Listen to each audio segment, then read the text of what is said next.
Hi guys, Michael Fights with Friends here. Please like and subscribe if you're new. Great stream last night. That was absolutely incredible. We broke our record. Over 60,000 people tuned in last night to watch the fight companion between TJ Dillashaw and Cody Garbrandt. Demetrius Johnson versus Henry Cejudo, of course. So great night. Thank you to all of you, the new subscribers, donators, likes, everything. Everybody that watched, thank you so much. This channel is growing so fast. And that's why today I have to bring up some concerns about the state of the UFC in 2018. As you look over to the right on this chart, you can see UFC on Fox ratings dating back to 2012. The second UFC ever. I didn't put the first one on here because, those were huge numbers, but that was Cain Velasquez versus JDS. I believe it was over 10 million, but I didn't feel that it was fair to compare current UFCs to that monster event. But in 2002, we had a rating of 4.7 million. That was one of the top ratings. That UFC on Fox 6 didn't slip a whole lot, 4.22 million. You can see it's steadily decreased through the dates January of 2017. 5 years later, you can see numbers have dropped more than in half. Now, if you're wondering about the average age of UFC viewers, it should be some concern to us that we've seen erectile dysfunction ads, Geritol ads, different things like that, targeting UFC viewers, and advertisers know who they're advertising to, and that would lead us to believe that the UFC's main viewership is getting older, hence moving out of that big target demographic of 25 to 44, which is considered the most valuable customers to advertise because they have the most expendable income and will spend the most. According to Dave Meltzer, pay-per-view sales of UFC 226, pretty disappointing. That was one of the big shows. That was Daniel Cormier versus Stipe Miocic. That should have been one of the biggest shows in the history of the UFC. Definitely one of the biggest shows as of late. Did it earn 400,000 buys. What better fight could they possibly put on out there right now that that has somebody that was actually in the UFC at the time? The UFC. The last 3 years, they've been hit by star power has been diminished. Ronda Rousey's gone. John Jones has been out of action. It's been more than 2 years since Conor McGregor entered the cage. In my opinion, they've done a horrible job promoting new talent. And new talent agrees with me because they're voicing it on Twitter. They're voicing it on Facebook. They're promoting themselves on podcast. And many times Dana White, when given the chance, has demeaned his fighters. You think those numbers I posted are bad. UFC on Fox 29 averaged 1.78 million viewers. It's according to overnight ratings figures. That was for Dustin Poirier versus Justin Gaethje. That's an incredible fight. Average 1.78 million viewers in the Fox Network for main event, drew a 0.6 share in the 18 to 49 demographic. That's absolutely horrible. By comparison, UFC on Fox 28 in February drew 1.822. Still anemic. That did a little better than UFC on Fox 27 in January, which attracted 1.59 viewers. It also had a lot more competition against it.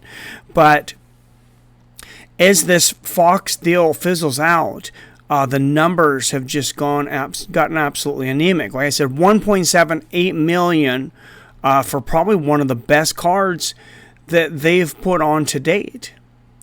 Pay-per-view numbers, Like I said, less than 400,000 versus for Daniel Cormier versus Stipe Miocic. You want to hear something bad? UFC 225, Robert Whittaker versus Yoel Romero 2 was reported to less than 150,000 buys. Less than 150,000 buys.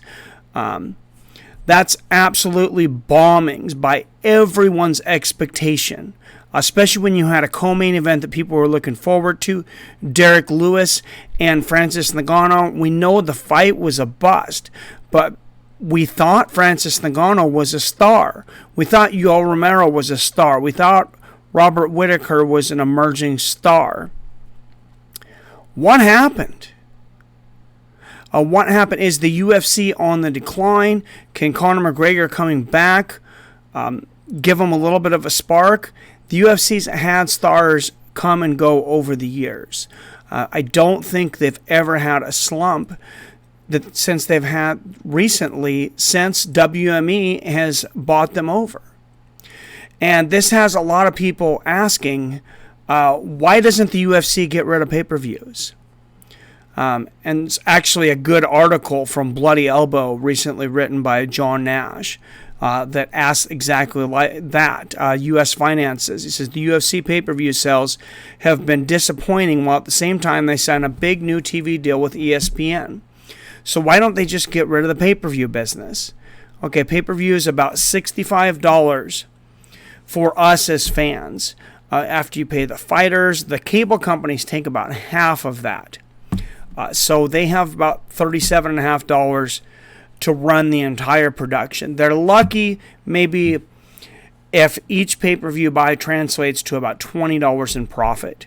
So $400,000, one of the best events that the UFC has had in quite a while. Actually, over the last year, UFC's 214 and 217 sold more than 400,000 buys. They were the only ones that sold more than 400,000 buys. Compare that to 2016.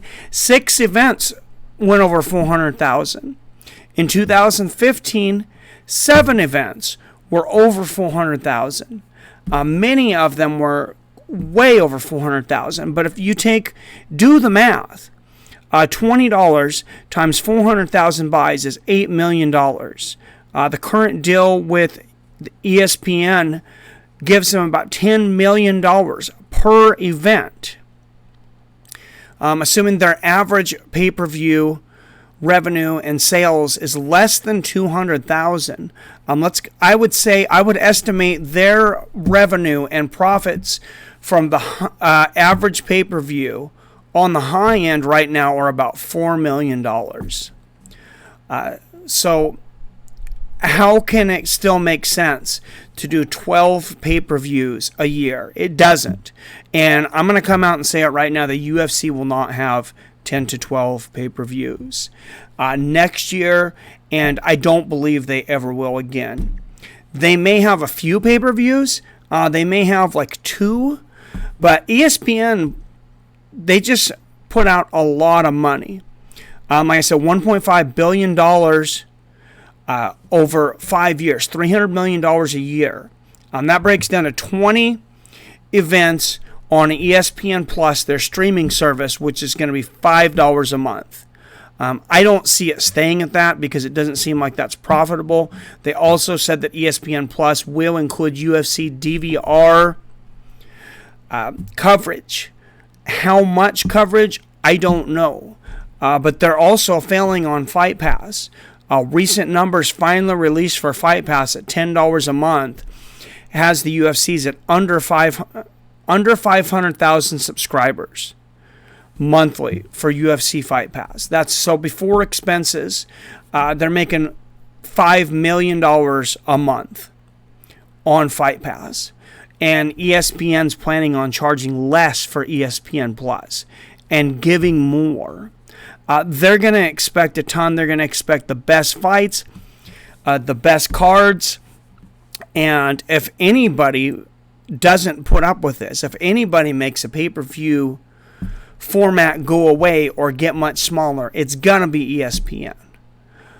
They've let the UFC and WME retain a lot of control going into this contract, $1.5 billion, like I said. I'm guessing that there is some stipulations that possibly they have the right to withdraw if certain things don't happen, though. And the UFC needs to look down the road. This is 5 years. Where do you want to be 5 years from now?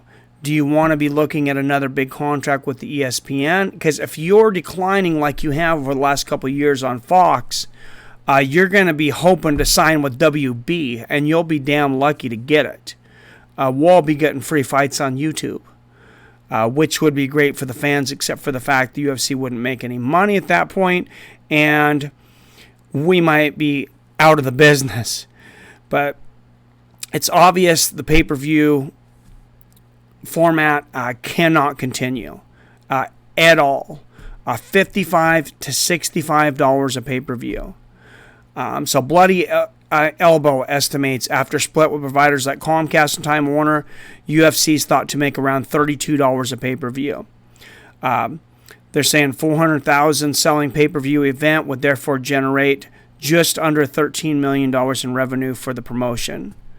That's slightly more than the $10 million in event that the ESPN deal would be worth. But that's your best bets, and that's before revenue sharing. That's before all your expenses, and there's more expenses to put on a pay-per-view. ESPN and their production team, their broadcast team and everything, they're going to bring so much to the table that's going to bring the UFC's output for putting on an event down tremendously if they will take some help from them. They've done a tremendous job with their camera crew. I will say that. As far as filming, as far as the production value of the UFC pay-per-views, maybe you could get some better angles sometimes. I like what PFL's been doing with the camera corner. But for the most part, the lighting is absolutely excellent. It's very evident when you're at a UFC pay-per-view. So they do a very, very good job of doing that. But there's no way that ESPN can go the route of Fox and the UFC can survive in its current state. There's no way ESPN does 35 events a year and the UFC does a pay-per-view again every month next year, and there's enough to go around. There's just not. The pay-per-view format, it's dead. The WWE dropped it. The reason that UFC Fight Pass hasn't been as productive as they would like it to be, only 500,000 subscribers a month. What's the number one question I get on YouTube and when I review UFC Fight Pass? Do you get to see FS1 cards? Do you get to see Fox cards? Do you get to see pay-per-views? The answer is no to all of them. There's a lot of great DVR content on there, and I hope a lot of that stays available. You can watch old Pride events. You can watch every UFC event ever. You can watch all the reruns. But at the end of the day, there's not a lot of people that are paying $10 a month to watch reruns. I think they'll definitely pay $5 a month for ESPN Plus, but they would have to get a tremendous amount of subscribers. Now, ESPN's already admitted that they're prepared to lose money anywhere from 5 to 10 years on ESPN Plus to get this thing launched. But they have shareholders to answer to. They have a CEO. They're grouped with Disney. They're going to be doing a lot of marketing of these fighters. Hopefully, if the UFC allows them to, with the power of ABC, ESPN, and Disney, it's probably the biggest media conglomeration on the earth that they now have access to help with. Take that help. Take that help. Conor McGregor's going to come back.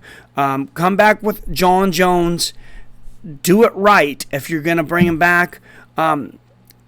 Either mend your fences with Nate Diaz, get the correct story out there, or cut him from the industry. If he's really refusing fights, he's really trying to sabotage your business, as Dana White seems to think or seems to say, why don't you sever ties with him? Obviously, you think he's valuable. Is it just for one fight, just for the Conor McGregor versus Nate Diaz fight, as we've talked about before? I don't know how valuable Nate Diaz is right now. I don't know how marketable he is outside of the Conor McGregor trilogy fight. I believe if he gets back in there with a couple good wins, he's very, very marketable. He could definitely be the most marketable guy in the UFC, not ranked in the top 10 in a division.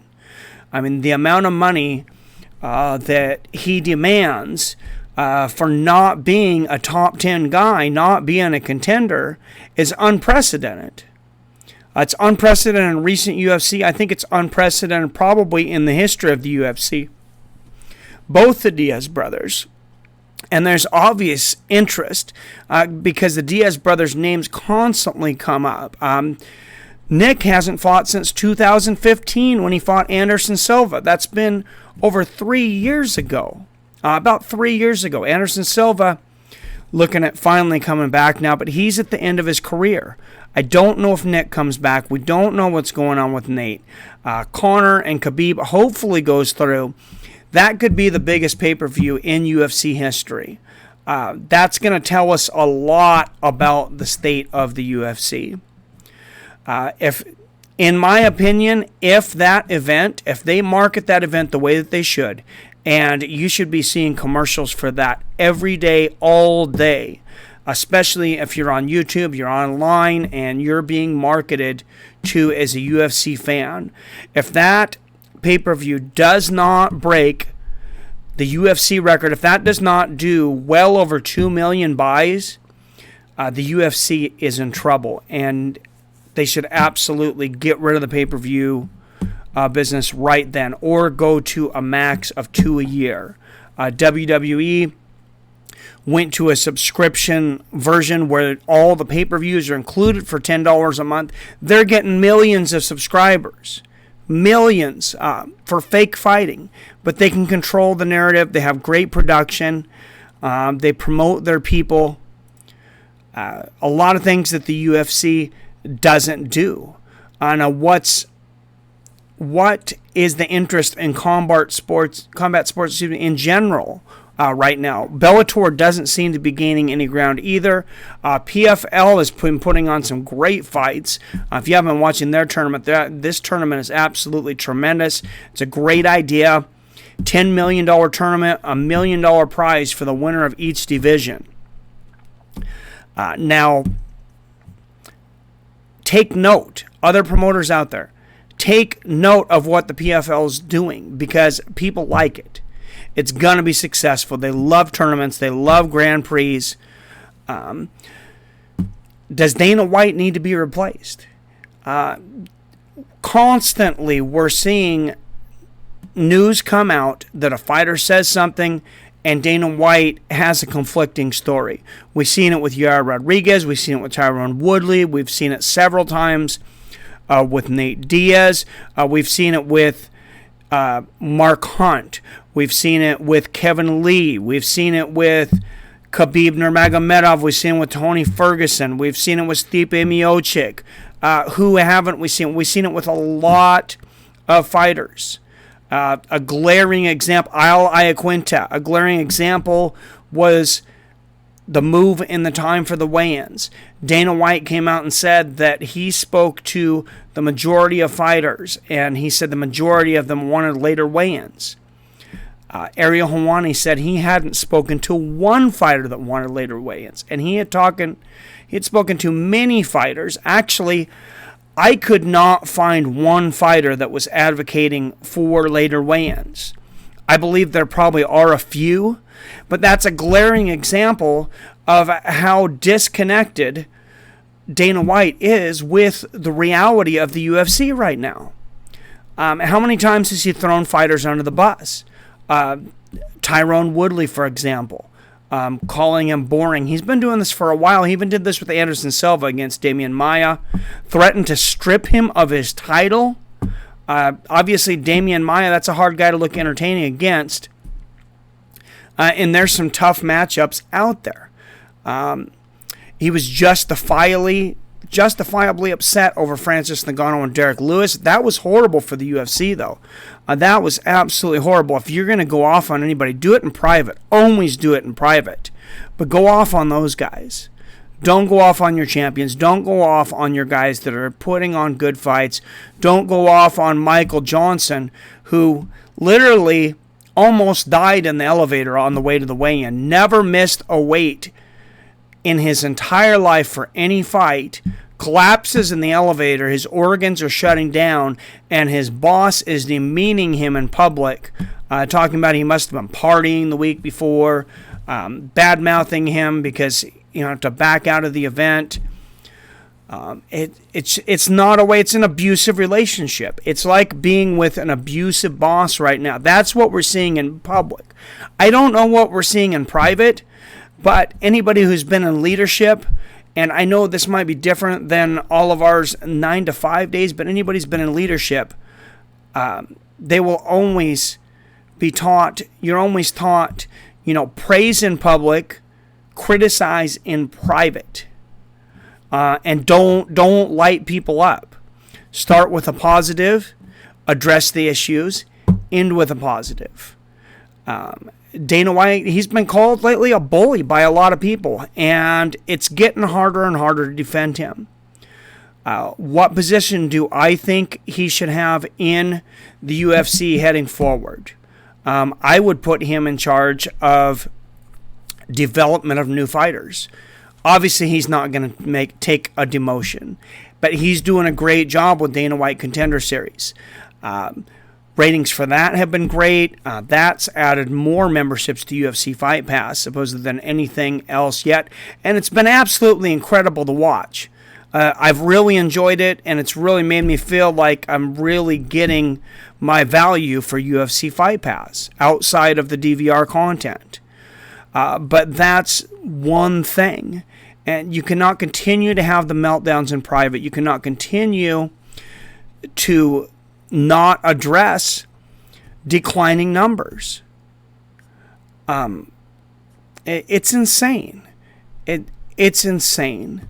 We're having pay-per-views that are selling less than 100,000 pay-per-views in an event. Less than 100,000. I have an unnamed source inside the UFC that has said there's some that have been less than 100,000, including that last one with Chris Cyborg. That is not profitable. So to continue to make enemies of the fans because maybe they're downloading an event, maybe they're watching My Fight Companion or another Fight Companion because they're not willing to drop $65 every month as they're being expected to do this. Much better game plan going forward is the ESPN deal. But I'm telling you right now, if I had to talk to Dana White, if I had to talk to the UFC, I would tell you, drop the pay-per-view format. If you're going to have the pay-per-views, maybe 2 a year. 2 a year. That's it. And that's going to be, you're probably going to have Conor McGregor on pay-per-view, so maybe 3. Because he demands so much money now, you're going to have to put that out there. And if there's 2 or 3 pay-per-views a year, those numbers are going to crush. You're going to have so long to promote it. And this is what the WWE did so well for so long, is they would have tons of shows and they would constantly be promoting those pay-per-views. And it worked for a very, very long time. Boxing has done it well with their stars off and on. The UFC used to do a better job of it. But the fact that, this is supposed to be the fastest growing sport on the planet. Dana White's always saying this is the fastest growing sport on the planet. When you look at the numbers on Fox in 2012, 2017, and new numbers are even lower here in 2018. When you look at the pay-per-view revenues, they tell a much different story. Like I said, the demographic changing for the UFC. How do you get those numbers back? 60,000 people are willing to listen to me talk about a fight between TJ Dillashaw and Cody Garbrandt. Fight companions are more popular than ever right now. A lot of people are illegally downloading pay-per-view streams. And I'm not advocating for piracy because I can't really, but can you blame them?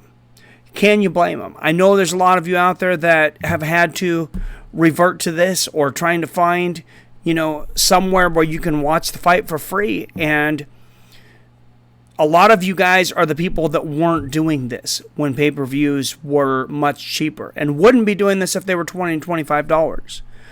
We're past that point. The UFC doesn't understand that point. I thought they should have went back to a $25 pay-per-view a long, long time ago when they started having so many events, and then have 1 to 2 super events a year that you charge $50 for. That is a much fairer format, and I believe it would be much more profitable in the end because you have eyes on your pay-per-views. You would get more eyes on your free events. I think everybody wins under that. They didn't go that way. They did go the ESPN route, and they can definitely win here. But you have to drop the pay-per-view format as it stands today. I know I'm starting to sound like a broken record, but you have so many fighters that are disenfranchised. You've lost how many people to Bellator recently? Czech Congo went to Bellator. Roy Nelson went to Bellator. Ben Henderson went to Bellator. Rory McDonald, that was a huge loss to Bellator. Just a ton of fighters. Gegard Mousasi, that was probably your biggest one. MVP, Michael Venom Page, could be a huge draw in the UFC. So far as I know, he hasn't shown any interest in coming over. He's happy there at Bellator, as well as their biggest champion, Michael Chandler. They've done a great job of keeping him happy. Even Eddie Alvarez has talked about going back to Bellator. And that says a lot. Eddie Alvarez fought for like 2 years in court to get out of his deal with Bellator. Of course, that was under Bjorn Remney. Scott Coker, I believe, is 10 times the promoter Remney was. Nothing against Remney, but Scott Coker has a ton of experience. He was promoting Strikeforce and owning it for many, many years when it was a kickboxing league and then when it was an MMA league. If the UFC had the money and they can put it out there and Scott Coker would agree to it, I would make Scott Coker the new president of the UFC. Say thank you, Dana White. Big severance check if you'd like to stick around as an official advisor to us and help promote new fighters. Help go out there and find new talent. We would love for you to do that. We would appreciate it. You're more than welcome here, but you're not doing the job promoting events. And I think if Scott Coker was given the quality of events that the UFC has, the quality of the fighters, I think at this point he would do a much better job. I think he would do a better job of commanding the respect of the fighters. He's a well-liked guy. Now, dealing with 700-800 fighters on the UFC roster, I would not want that job. Trust me, I realize that is a very, very difficult job. But you just spent $4 billion on the UFC if you're WME. You gotta have somebody that produces results. And since they've bought it over in 2016 and the Fertitta brothers have left, we've seen nothing but declining pay-per-view buys and viewership. We've seen more events. Believe it or not, pay-per-views, though, from 2015, 2016, 17, 18, every year the pay-per-view buys overall are down. That's not per event. That's overall are down. And obviously there's no lack of events right now. So they're maybe even going into the red for some of these events. Probably just the one. Probably The Cyborg one where she fought, the no-name Skyachevic, I think was her name, and nobody knew who she was. That one obviously didn't do very well, and it was going up against some boxing.